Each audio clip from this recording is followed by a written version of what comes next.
El que hem fet avui des de l'Escola Valenciana és portar el llibre verd del territori valencià així al propi conseller. És a dir, la setmana passada, el dijous, presentàrem el llibre, nosaltres havíem convidat al conseller, ell no es va presentar, nosaltres avui dilluns, presentant pel registre aquest llibre per a que el tinga en mà i una carta de petició d'una entrevista per a parlar del contingut del llibre. De cara al Congrés, nosaltres portem un projecte que Comissions Obreres du endavant des de fa més de 6 anys, que és el Teularet, on se fa agricultura i ramaderia sostenible, a més de molts projectes educatius mediambientals, i allí s'exposarà una conferència on se podrà comprendre aquest projecte en totalitat.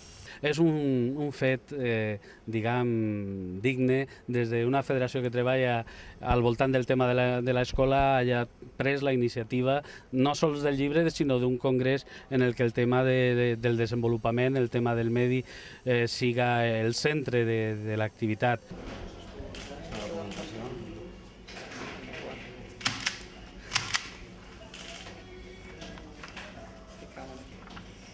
Vale, ¿va todo junto? Sí, lo pones així, i està per a tu, a veure si ens ho correcte, per favor, i està per a mi, com que està registrada. Vale, muy bien. Molt bé. És a dir, polítiques de paraules estem farts.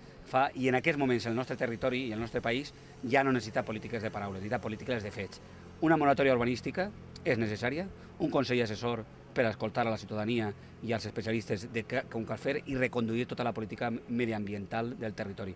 Perquè si nosaltres des de l'escola estem fent actituds mediambientalment sostenibles i treball en educació, en valors i actituds, és necessari que els polítics se posen les piles i que treballen en aquesta línia d'actuació.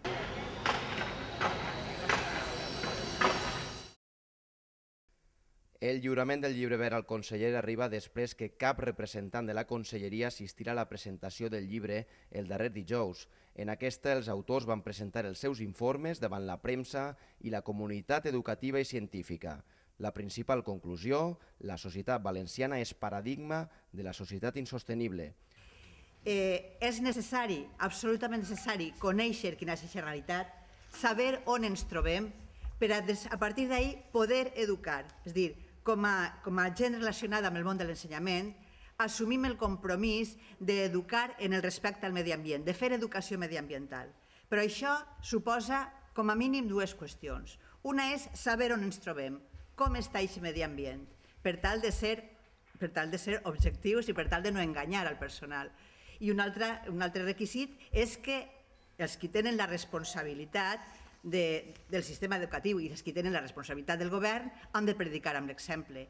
I en aquests moments, que és per a mi el problema més greu que està passant en l'agricultura valenciana, fonamentalment en l'agricultura de l'horta, és el canvi de la propietat. La propietat natural està venent els camps, estem venent els camps, per cert, a molt bon preu, tot hi ha que dir-ho, és de lo que s'està salvant les famílies, els llauradors, és de vendre els camps, no de la producció agrària.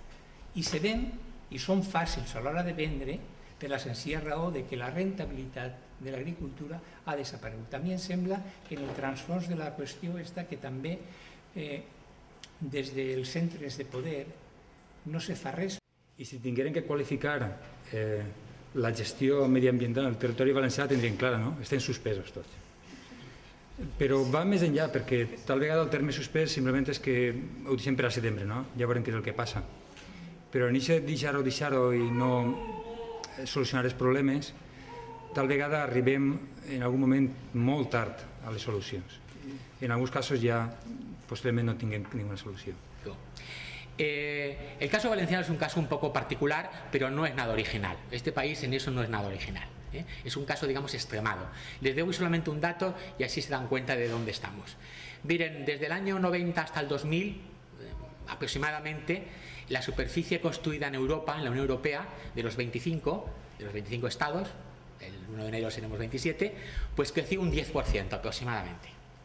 En España, junto al Estado español, el 25%. En el País Valenciano, el 50%. Bueno, pues ya está bastante claro. Es lo mismo que pasa en España, que a su vez es lo mismo que pasa en Europa, pero extremado. O sea, nosotros somos el extremo al extremo. El Congrés d'Escola Valenciana i Societat Sostenible se celebrarà a València els propers 5, 6, 7 i 8 de desembre. La matrícula ja és oberta.